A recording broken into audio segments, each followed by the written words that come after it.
Hello. Today, we'll be taking a look at the advance in close country. This basically means any terrain where fire and movement were restricted by the landscape, such as by fences, hedges, walls, or dense woodland like here. Let's have a look at how the British Army dealt with fighting in these environments then.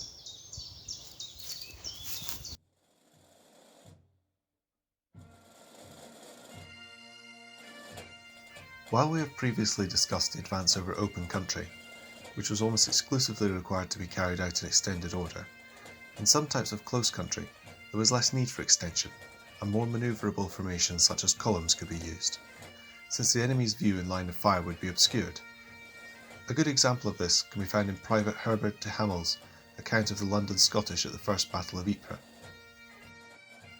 Behind the shelter of a hill, we adopted column formation. The companies extended one by one and marched over the brow. As our company, the last one, came over the top, we could see our battalion ahead of us.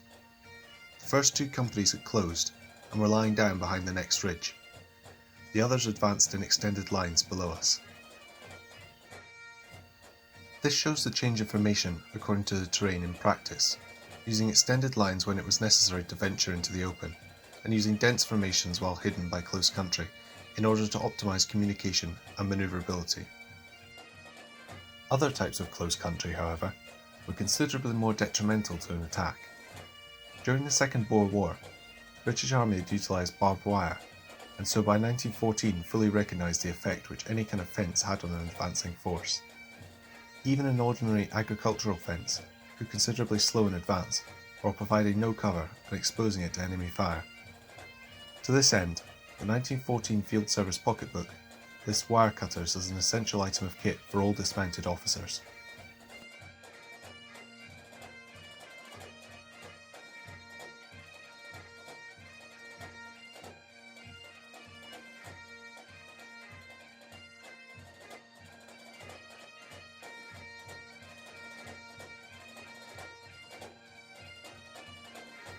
Hedges and woodland provided cover from view, but also slowed the advance, and obviously they wouldn't stop a bullet.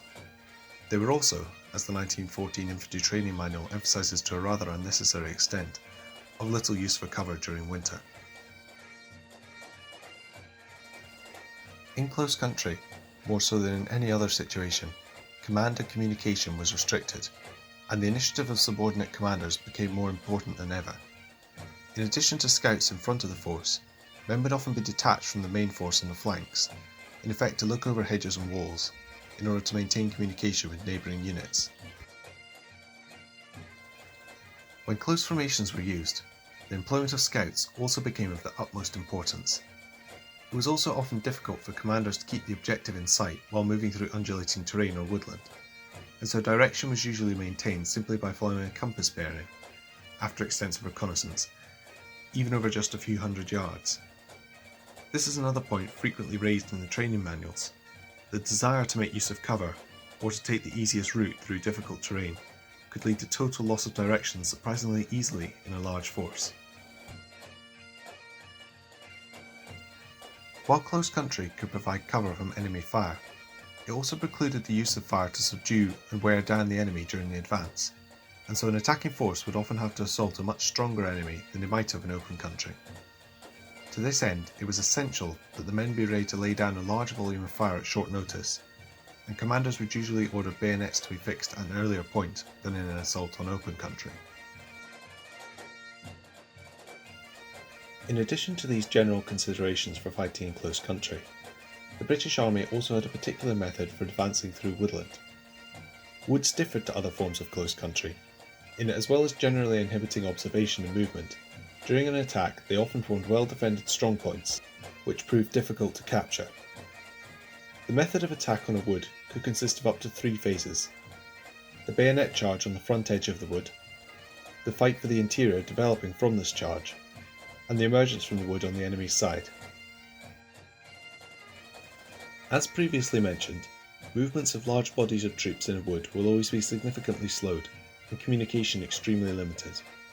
Scouts were used to extensively reconnoitre the woods before the advance, and these scouts would move with short rushes in extended order, in much the same way as in open country. The advance towards the edge of a wood would be conducted according to the terrain in the open, usually in extended order, but upon encountering the enemy a dense firing line would be established, the men now being required to close in on the centre of the line. A charge was then made at the earliest opportunity to prevent the enemy from retreating further into the wood and establishing another defensive line. If the enemy occupied the interior of the wood, or had retreated further into it, the second stage commenced. Immediately after securing the edge of the wood during the charge, the attacking force had to be ready to receive a counter-attack. Small bodies of troops were then sent into the wood to keep touch with the retreating enemy. Particular care had to be taken when approaching clearings, as the enemy could be concealed on the other side, waiting to open fire as the attackers emerged. Extended order could therefore be utilised for these small groups.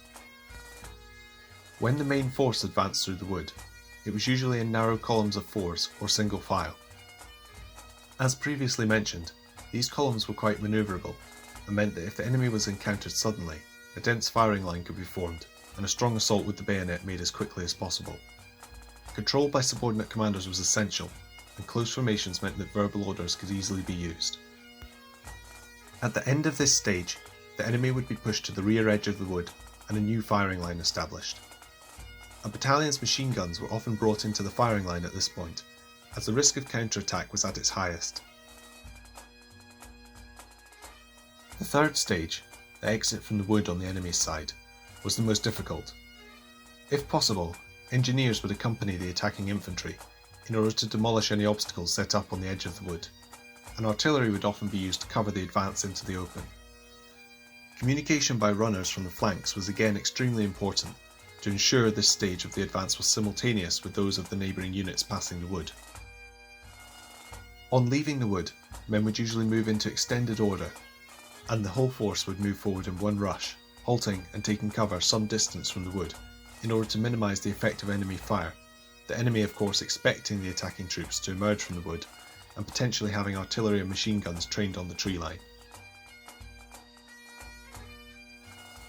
The advance in close country presented the British Expeditionary Force with a number of particular challenges which forced a change in tactics. The use of fire, which has become so synonymous with any mention of the army in this period, was often precluded, and the assault with the bayonet became of even greater importance against a strong enemy. Dense formations were useful, but the ability to extend and close ranks quickly in varying terrain was essential, as was the independence of subordinate commanders to apply these tactics, particularly when attacking strong points such as woods. Therefore, the methods of advance in various types of country in this period were very complex, but effectively illustrate the peak of tactical preparation for war in Europe.